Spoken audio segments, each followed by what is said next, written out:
When we think about collaborative response, it's important to understand that three foundational components are integral to really responding to the needs of our students and doing so in a way that is building efficacy and collaboration amongst our staff team, essentially ensuring capacity building through the process.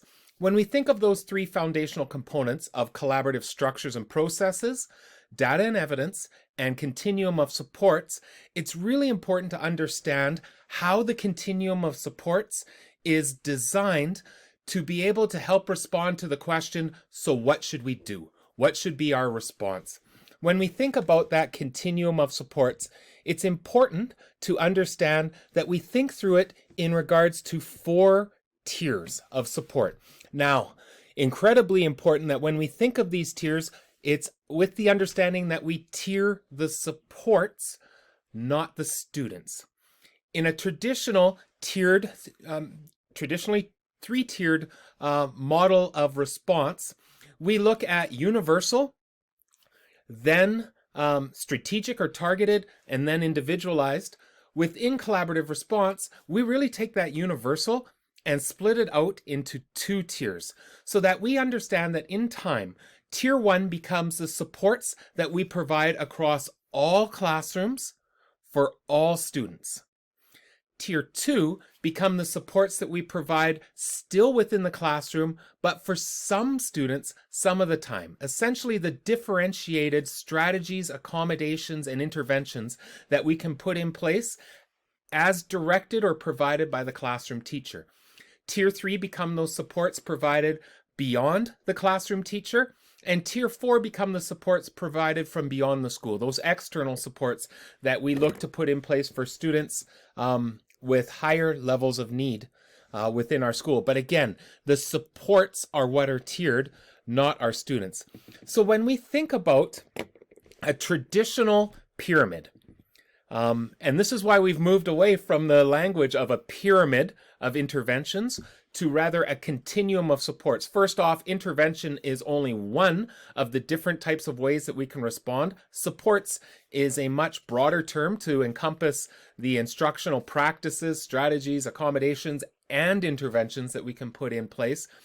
But you'll see, even in this visual demonstration that comes to us from Connaught School, where they went and clearly articulated what are the supports at each tier, all of a sudden the pyramid shape, which is what we had reinforced and believed in when we initially began sharing this model, it's actually come to our understanding that when you take a look, it's actually not a pyramid when you tier the supports. As you can see, at Tier 1, it starts to narrow, and we'll talk about why the narrowing to non-negotiables at Tier 1 is so incredibly important. Tier 2, we see a bulge. There's a lot of things that we could be considering or accessing as part of Tier 2 support within the classroom. And then by Tier 3 and Tier 4, we see fewer and fewer supports in place, although those supports become much more robust and intense. So a pyramid doesn't really fit. We now understand that it's this cone type of shape, or raindrop or candy corn, whatever you want to call it, is actually a little more illustrative of what it is when we talk about 4 tiers of support, so that we can see at Tier 1, there's a narrowing. By Tier 2, it bulges, and then we see it refine back into fewer supports, but more intensive when we get to Tier 3 and then further to Tier 4. So the question always arises around, what do you determine to be Tier 1? And what's incredibly important for schools, or even more impactful when we have the conversation at the divisional level, is what are the big rocks or non-negotiables that we would expect to see and agree to see in every classroom as just highly sound practice that, if in place, should ensure success for a large number of students. So let me share some examples of what this has looked like.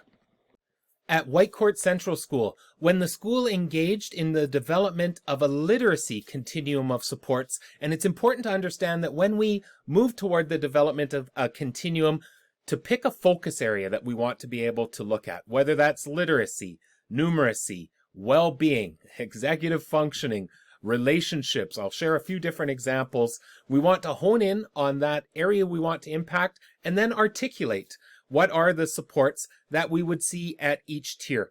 So when Whitecourt Central looked at this in regards to literacy, you can see down the right side that there were so many tier 2 strategies, as noted in the yellow, it wouldn't even fit onto the visual. We needed to use essentially half the page to be able to identify, again, that bulging. But at tier 1, they identified 8 big rocks that we should see in every classroom across our school. So for instance, read alouds.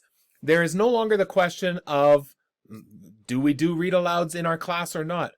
No, we absolutely say that's a non-negotiable. That's something we'll see in every classroom. The question is not the should we do it, it's a question of how. What does read alouds look like in your classroom? What does it look like in your? And it starts to open up a rich conversation about what do each one of these universal practices look like when done well within the classroom. And it gives us a foundation or hooks to hang our conversations about instruction on.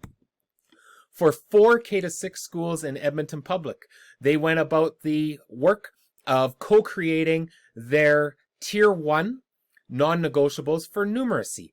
And you can see within this concentric circle visualization, they were able to identify six big rocks that we should be able to see in each classroom, and then began the work of starting to articulate, so what does that look like in a kindergarten classroom? What does that look like in a grade 5 classroom? And let's learn from one another, but understanding we will see these in each and every classroom within our school. At E.G. Wallstrom in Slave Lake, when they went through the process of developing a continuum related to relationships, you can see in this document at Tier 1 there were 8, and they referred to it as the Big 8. These are the 8 things that we should see in each and every classroom. Then they went into the work of saying, so for each one, what does it look like and what does it not look like? To be able to start to clarify and articulate, and then you can see below once again a large number of Tier 2 strategies that are not seen as non-negotiables. They are considerations, things we could try if a student is still not having the success that we'd like them to be able to have. So incredibly important to understand that when we tier those supports and continue to come back to refining, particularly Tier 1, we create a rich base to help respond to the question, so what should we do when a student struggles? That development of a continuum is never done. It's the rich co-creation that opens up a conversation that's ongoing about instruction and about what is it that we can do at each of the tiers to ensure success for our students. With that, I wish you all the best as you continue to create and refine, and then most importantly, utilize those continuum of supports in your discussions to respond to the needs of students. I wish you all the best.